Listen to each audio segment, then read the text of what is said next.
No long intro. I'll just start. George Carlin. And you see, I've never understood national pride. I've never understood ethnic pride because I'm Irish, and all four of my grandparents were born in Ireland, so I'm fully Irish. And when I was a kid, I would go to the St. Patrick's Day parade, and I noticed that they sold a button that said "Proud to be Irish," and I could never understand that because I knew that on Columbus Day they sold a different button that said "Proud to be Italian." Then came Black Pride and Puerto Rican pride, and I could never understand ethnic or national pride because to me, pride should be reserved for something you achieve or attain on your own, not something that happens by accident of birth. Being Irish... I could agree with that. Don't know where this is going though. Being Irish isn't a skill. It's a fucking genetic accident. You wouldn't say I'm proud to be 5'11". I'm proud to have a predisposition for colon cancer.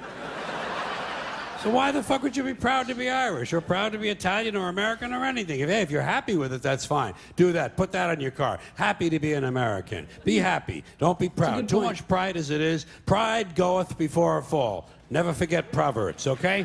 Now, here's another slogan. Here's another slogan you run into all the time. God bless America. Once again, respectfully, I say to myself, what the fuck does that mean? God bless America? Is that a request? Is that a demand? Is that a Just suggestion?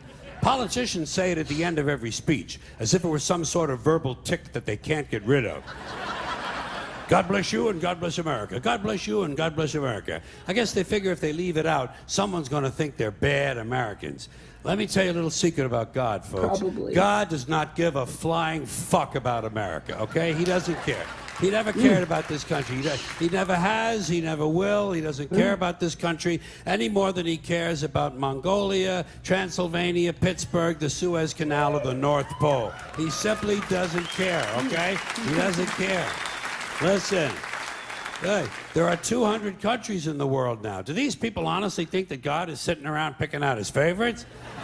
Why would he do that? Why would God have a favorite country? And why would it be America out of all the countries? Because we have the most money? Because he likes our national anthem? Maybe it's because he heard we have 18 delicious flavors of classic rice-a-roni. Never tried It's it. delusional thinking. It's delusional thinking, and Americans are not alone with these sort of delusions. No, Military cemeteries around the world are packed with brainwashed, dead soldiers who were convinced God was on their side. America prays for God to destroy our enemies. Our enemies pray for God to destroy us. Somebody's going to be disappointed. Somebody's wasting their fucking time. Could it be everyone? That last line hits hard. I realized that I didn't laugh very much there, but I think I've said this in another bit of his. I just don't think that that was necessarily his intention to make us laugh. He's obviously a very intelligent person, and I have seen some of his stand-up where he is overtly funny. But as far as this particular special, I think it could have been just as well a philosophical dissertation. In fact, I think it's more that than it is a comedic routine. It's called It's Bad for You. Could have been called Consider This. But I am considering, which is what I like out of comedy. And without having considered too deeply, I do agree with the distinction between happiness and pride. And I know it could sound like it's arguing semantics, but I do think that words matter. And sometimes people conflate not being ashamed of who they are or what they are and having pride. And of course, you should remember where you come from and how that contributes to who you are.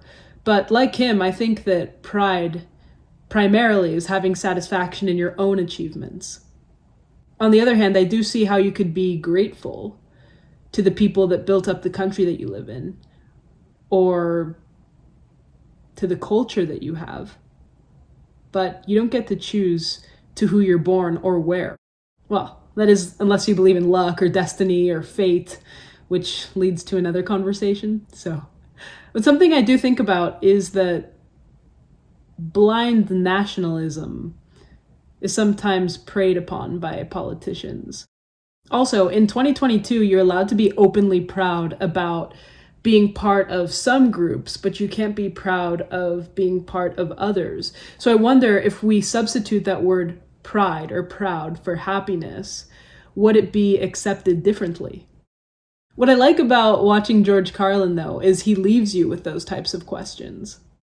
And there's something great in that, whether you agree or not. And we probably don't all agree on this one, so leave your thoughts down below. As far as today's literary recommendation, it would be fitting to choose something that has to do with pride or nationalism. Off the top of my head, maybe Catch-22 by Joseph Heller. It's a bit of a satirical novel that gets into World War II. Or Homage to Catalonia by George Orwell. You know, George Orwell is so much more than 1984. He has a lot of other really great books. 1984 was just his most famous book. Or even Pride and Prejudice, Jane Austen, which has nothing to do with the first two books I mentioned. It just has pride in the title, and it does touch on a theme of pride, and it's a 19th century classic. I will try to find each of those books, a free audiobook version of them, here on YouTube, and if I can find them, I'll link them in the bio. If not, you'll find the title linked.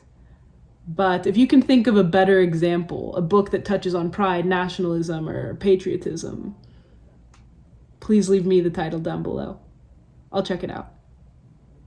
Other than that, that's all I have for you. So let me know what you think about any of this, and thanks for watching with me.